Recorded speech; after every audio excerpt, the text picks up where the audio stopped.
go. Welcome back to Handicap Outdoors. Um, it's been a couple days since the last set of videos was recorded. Um, it took a lot out of me doing that whole day worth of work all by my lonesome. I had to break that video up into 4 different sections because there was just so much content, clips, and whatnot. And I'm not very good at editing videos, so I just strung them all together and let it ride.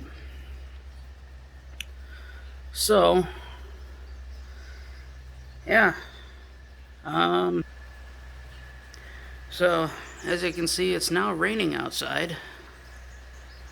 It's supposed to be raining on and off all day. When we left off, I was on the second board, and I had just drilled through the wood, and my drill had stopped on one of those two bolts. As you can see, I now have both bolts through, and one partially threaded on, the other just the head of it on.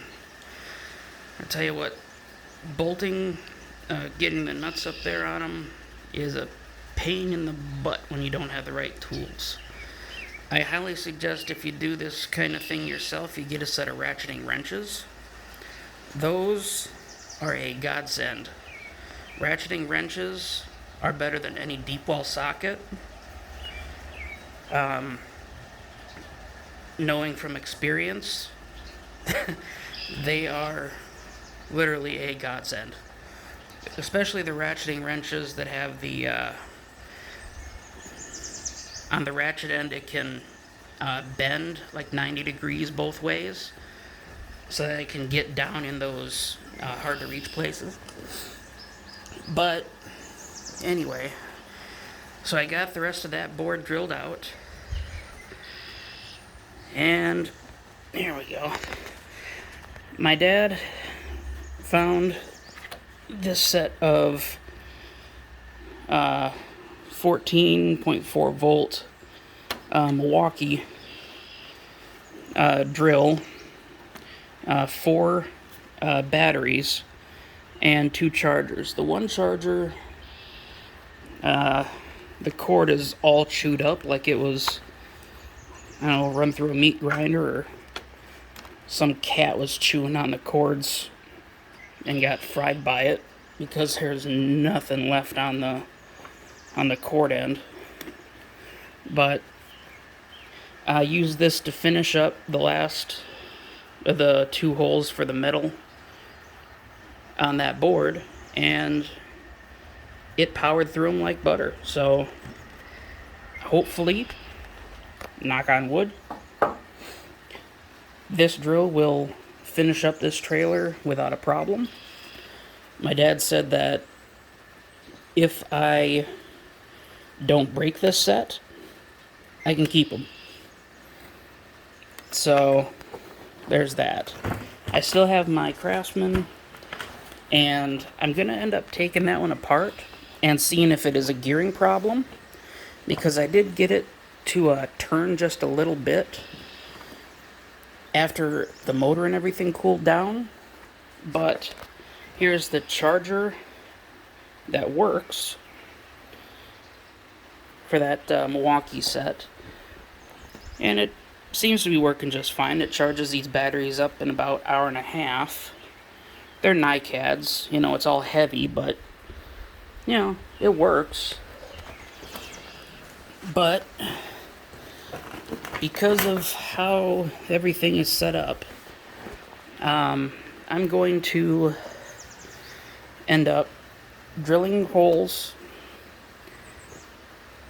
for the outside board, and then I'm going to remove the outside board so I have enough room to sit inside the frame and drill out the holes for the second board, the second inside board. Just because there's limited room, and bending over the outside frame in order to get to the inside is gonna be killer on my back. Right now I'm just sitting on a 5-gallon bucket, and that's hurting my knees pretty good too. But as you can see, there's a small notch taken out of this board. I just did that before I started recording. But when I line up this board, it was riding on top of this side roller, but I took a small jigsaw and just trimmed that out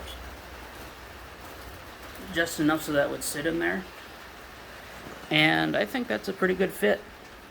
I know I could have loosened the bolts and slid that out, but with how long these bolts and nuts and everything have been on there, I would probably end up having to cut them, and I don't have extra bolts to do that, to put that back on.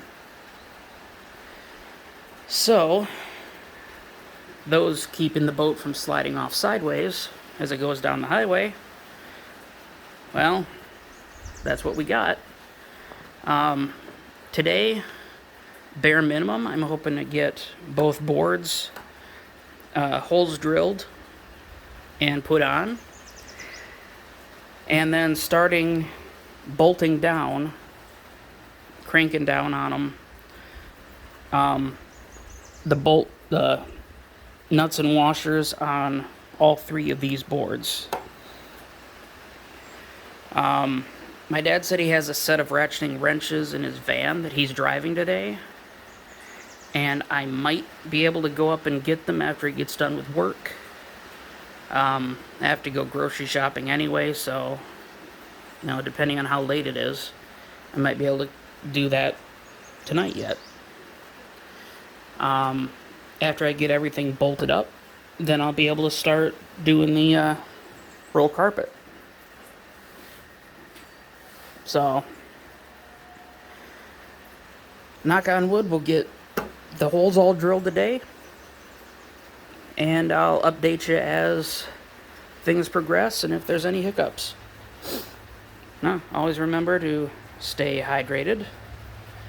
Right now I have a 0 sugar carbonated beverage to go along with my dirty keto diet. And, you know, I'll throw up a few video tips on a dirty keto diet, since that's what the doctor said I had to go on, was a keto diet. But, yeah, that was really tough for me, finding a 0 sugar alternative to Mountain Dew. Anyway, back to work. See y'all in a few. Alright, this board is now on. As you can see, I had to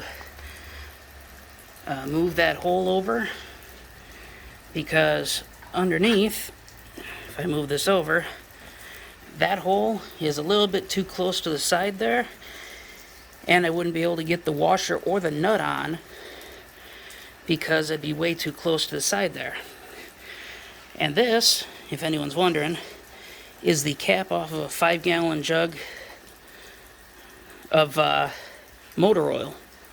And this is what I'm using for lube on my metal bit. As a reminder, if you're drilling through any kind of metal, you're going to want lube for your drill bits. And what I've been doing is just a little bit of lube, and then drilling, and then a little bit of lube, and drilling. And it's just as simple as that to make sure your blade doesn't dull, and that you're not overheating the drill bit. And I'm going back and forth basically every 64th to 32nd of an inch deep. So basically every 1 millimeter deep. Just to make sure that I'm not overheating the bit, because this bit alone was, I think, $18. Just this drill bit. This is not a set of drill bits, this is one drill bit for cutting metal. And I don't know about you, but I'm on a budget. And that nearly broke the budget. So, that's one board done. Like I said, I'm going to have to remove this one in order to start on the next board. And it looks like this